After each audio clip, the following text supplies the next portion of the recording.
উৎসব যার যার, আর এই তৃণমূল মার খেলে উৎসব সবার।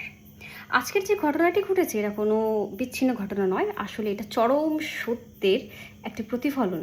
আইন যখন ঘুমিয়ে থাকে, যখন সর্বত্রই বিরাজ করে অরাজকতা, তখন জনগণ নিজের হাতেই আইন তুলে নেয়। একে বলে জনতার আদালত।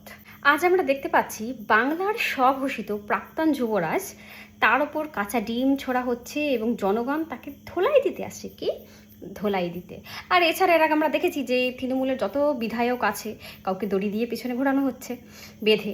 এছাড়াও আমরা দেখছি যে তৃণমূলের যেসব বিধায়ক, ছোটোখাটো কাউন্সিলর থেকে যারাই রাস্তায় বেরোচ্ছে, তারা চরম হেনস্থার সম্মুখীন হচ্ছে। আসলে এটা তারা ডিজার্ভ করে। ক্ষমতার দম্ভে যখন সেই ক্ষমতাচ্যুত হয়েছে, মানে যেই মানুষগুলো তাকে ভোট দিয়ে, এদের ভোট দিয়ে এনেছিল, যখন আজকে এদের কুকর্মের ফলে এরা জনসাধারণের মুখোমুখি হতে বাধ্য হয়েছে, তখন তারা দেখতে পাচ্ছে যে তাদের এই পাহাড় সম চূড়ান্ত দুর্নীতির ক্ষোভ কত হতে পারে। তখন কোনো হেলমেটও বাঁচাতে পারে না।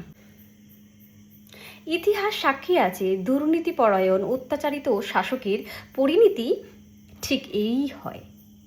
তাদের ওই বানানো বিশাল শীষমহল এভাবেই ভেঙে পড়ে তাসের ঘরের মতো।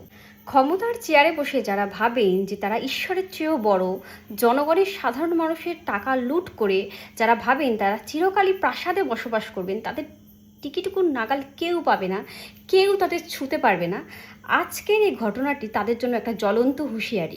আসলে এগুলো দীর্ঘদিনের মানুষের রক্ত জল করা টাকা, জনগণের টাকা। এই যে যারা প্রাসাদ সম দুর্নীতি করে বড় বড় প্রাসাদ বানিয়েছে, বিদেশে টাকা রেখেছে, আজ সেই জনগণ ক্ষোভে তপ্ত হয়ে গেছে। বালি চুরি, কয়লা চুরি, সিন্ডিকেট রাজ, তোলাবাজি, কি না করেছে এরা।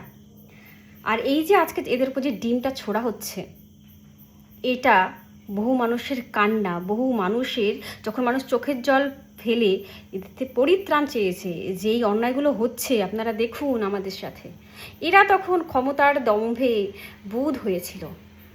আজকের উপর এদের উপর কাঁচা ডিম ছুঁড়ে এদের হুঁশ ফেরানোর চেষ্টা করা হচ্ছে, যদিও এই ধরনের নির্লজ্জদের কোনো দিনই হুঁশ ফিরবে না।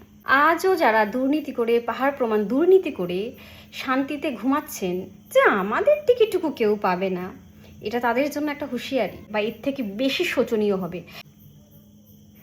আসলে জনগণ হচ্ছে ছাই চাপা আগুন, একবার জ্বলে উঠলে ওখানে সমস্ত অহংকার, আপনার দর্প, আপনার দম্ভ ওখানেই শেষ।